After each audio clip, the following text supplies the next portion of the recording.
반갑습니다. 오늘 이렇게 한번 인사하고 시작합니다. 오늘은 이렇게 인사합니다. 옆에 있는 분들 보시면서 모세 박사가 됩시다.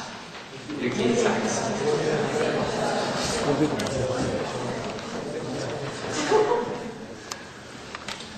저기 뒤에 있는 분들 좀 앞으로 앉으세요. 앞으로 오세요. 맨 뒤에 앉은 분들 다 앞으로 오세요. 원래 찬양팀은 찬양하면 맨 앞에 앉아요. 근데 우리 찬양팀은 맨날 맨 뒤에 늘 꽂히는 게 아니니까 앞으로 다 와서 앉으세요. 자, 오늘 우리 모세 이야기 네 번째 시간입니다. 그죠? 모세 얘기만 계속 하고 있어요. 사실 저도 처음 일어나는 게 아니고 처음에 사도행전 7장에 이르러서 스데반 집사의 설교가 나오지 않습니다. 그 스데반 집사의 설교의 위대함을 얘기하고 또 정부를 해서 54절부터 나오는 스데반의 순교 장면에 초점을 맞춰서 제가 얘기를 하려고 했어요. 근데 스데반의 설교를 시작하다 보니까 누구의 스토리부터 시작합니다. 아브라함의 얘기가 나오잖아요. 그러니까 아브라함의 얘기를 쭉 하다 보니까 또 요셉이 섭섭할 것 같아요. 요셉의 얘기를 또 하다 보니까 누가 나옵니까? 모세가 나옵니다. 모세에 대해서 얘기하다 보니까 모세에 대해서 할 얘기가 너무 많다는 걸 다시 한번 보게 됩니다. 그렇기 때문에 여러분, 이게 시간 낭비라고 절대로 생각하지 마시기 바랍니다. 그만한 가치가 있다는 겁니다. 그러니까 성경이 아니라 한 인물에 대해서 정확히 알고 그 인물의 삶을 통해서 신앙생활을 통해서 은혜 받는다면 그 인물을 통해서 성경 전체의 맥락을 알 수 있다. 특별히 제가 좋아하는 구약의 모세, 신약의 사도, 이 두 사람을 살아가면 우리가 얼마나 많은 것을 깨달을 수 있겠습니까? 이 시간을 통해서 모세라는 사람이 어떤 사람이다 하는 것을 정말 정확하게 하시고 여러분들이 설명할 수 있게 되시길 바랍니다. 특별히 무엇보다도 오늘 우리가 보는 모세의 광야에서의 40년의 삶은 우리에게 엄청난 교훈을 줄 것입니다.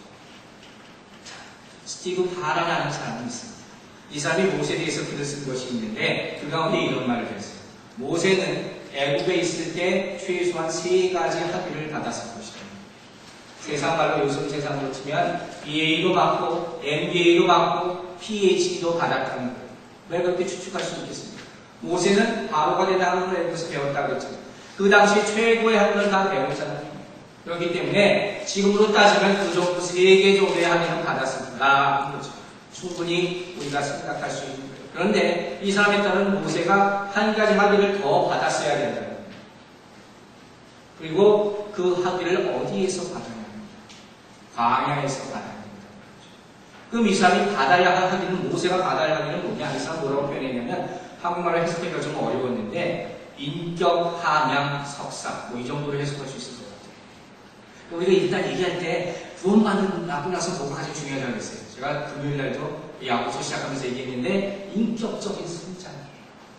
신앙생활이라는 게 뭐냐면 이 사람이 정말로 참된 하나님의 삶이라고 알 수 있는 것은 그 신앙의 인격이 성장함으로써 알 수 있는 거예요. 구원받는 것도 중요하지만 그 이후로 변화하는 삶을 살아야 된다는 거예요. 그 모세에게 그 학위가 필요했다는 거죠. 그것을 어디서? 사막에서 얻었어야 됐다는 거예요. 근데 여러분, 인격 함양 석사, 이거 말이 좀 어렵지 않습니까? 그래서 제가 이 책을 보면서 차관해서 제가 이렇게 간단하게 2글자 딱 만들었어요. 학위이 뭐냐면 MD라고 이렇게 되었습니다. MD. 여러분, MD 하면 어떻게 떠오르세요? 뭐의 약자입니까? 메디컬 닥터가 MD라 하지 않습니까? 자식들 보내고 싶어 하는 MD 되게 해주세요. 맨날 미국에서 얘기하는 그 MD인데 그 MD가 아니라 제가 나름대로 붙인 이름은 그 MD의 이 프리 이름이 뭐냐면 Master in Desert.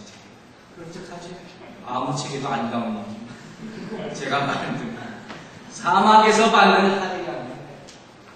근데 그 학위를 뭘 따려면 공부하려면 학교 가서 우리가 어떻게 해요? 과목을 내가 선택할 수 있죠. 이제 학위 내용을 보면요, 그 Master in Desert는 내가 과목을 추진할 수 있는 게 아니에요. 누가 해줍니까? 하나님께서 선택해 주십니다. 그리고 그걸 다 끝내려면 얼마나 걸릴지 아세요? 되게 4년, 8년 이렇게 걸리는데 얼마 걸리겠어요? 40년이 걸린다는 거예요. 그러면 저는 오늘 이 본문을 설교를 하면서 이런 생각을 했어요. 여러분들 가운데도 어떤 사람도 분명히 내가 지금 이 MD 과정 가운데 있다는 것을 깨달으셔야 합니다. 그리고 이 말씀이 끝나갈 무렵에는 그 이수할 학점을 다 받을 수 있게 됩니다. 주님의 이름으로 축원합니다. 우리에게 그런 게 반드시 필요하다. 여러분, 이런 얘기가 있어요. 한 아이가 있었는데 어린 학생이에요. 초등학교 정도 되는 학생인데 아버지가 엄청나게 부자였다는 거죠. 근데 어느 날 그 학생이 TV 뉴스를 보다 보니까 아프리카에 그렇게 힘들게 사는 어린이들이 많다는 걸 알게 됐어요. 그 자기는 굉장히 충격을 받습니다. 그래서 어떻게 했을까요?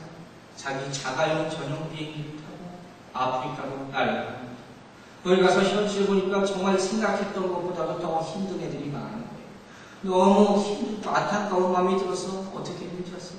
자기 비서를 들어서 가방을 가지고 돈을 다 풀라고 하고 그 기아에 허덕이는 아이들을 다 그 돈으로 먹을 것을 사서 주었다가 하는 그런 얘기. 여러분 잠깐 생각해 봅시다. 이 아이가 한 게 이게 부재라고 할 수 있을까요? 참 어려운 문제죠. 할 수 있을 수도 있고 또 그렇지 않다고 말할 수도 있을 거예요. 해석하는 사람에 따라 조금 틀릴 거예요. 제가 한국에서 오래전 얘기입니다. 제 일을 죄송합니다만 한국에서 학교를 다닐 때, 대학을 다닐 때 80년대 초반이에요. 대학을 제일 많이 할 때 제가 가끔 얘기했죠. 386의 대표 주자. 옛날에 대목만 하고 살았던 그때였어요. 근데 그럴 수밖에 없었는데 그때는 맨날 듣는 게 그런 얘기였어요. 특별히 저는 고등학교 때부터 저 형이 있었기 때문에 영향을 받지 않을 수가 없죠. 그러니까 고3 때부터 읽는 책이 인정서예요. 내가 보고 싶어서 보는 게 아니라 기어다니니까 그냥 뭔가 보다 보는 게 인정서죠. 그래서 지금도 제가 설교를 준비하면서 타이틀이 하나 생각나는 게 뭐냐면 해방정사의 인식인지 해방정사 타이틀도 어려워요. 지금 돌아보면 해방정사의 인식 뭔 인식인지 기억도 안 나요. 근데 어쨌든 간에 그런 책을 읽으면서 제가 성장을 했어요. 그때 어떤 생각을 하면서 자라냐면 내가 이 책을 읽고 이런 이념을 가지고 따라가면 내가 세상을 편하게 만들 수 있을 것 같았어요. 다 해방시킬 수 있을 것 같았어요. 그래서 핍박받고 압제받는 사람들 내가 이 이념대로 살아가면 그들에게 다 정말 평화가 무엇이고 자유가 무엇이고 다 해방시켜줄 것 같은 사람 그런 마음으로 살아요. 근데 시간이 지나고 나니까 그 결과가 뭔지 아세요? 다 환상이었어요. 이루어질 수 없는 것이었다는 거죠. 그 결정적인 이유가 뭔지 아시나요? 아주 간단해요. 내가 그 사람이 될 수 없다는 거기 때문에. 내가 아무리 지식을 많이 쌓고 있다 할지라도 내가 그 사람이 될 수 없는 거예요. 우리가 이런 얘기 많이 하잖아요. 나도 너 사정이 이해해. 죄송한 말씀이지만 그거 어떻게 보면 거짓말일 수 있는 거예요. 어떻게 다 이해할 수가 있습니까? 내가 그 사람이 아닌데 그 사람의 어려움이 내가 처해보지 않았는데 그렇게 살아보지 않았는데 그렇죠? 그건 어떻게 보면 말이 안 되는 거예요. 그러한 상황이 우리 삶 가운데 얼마나 많이 있는 거예요. 그리고 오늘 본문의 주인공 모세도 마찬가지 입장에 있었습니다.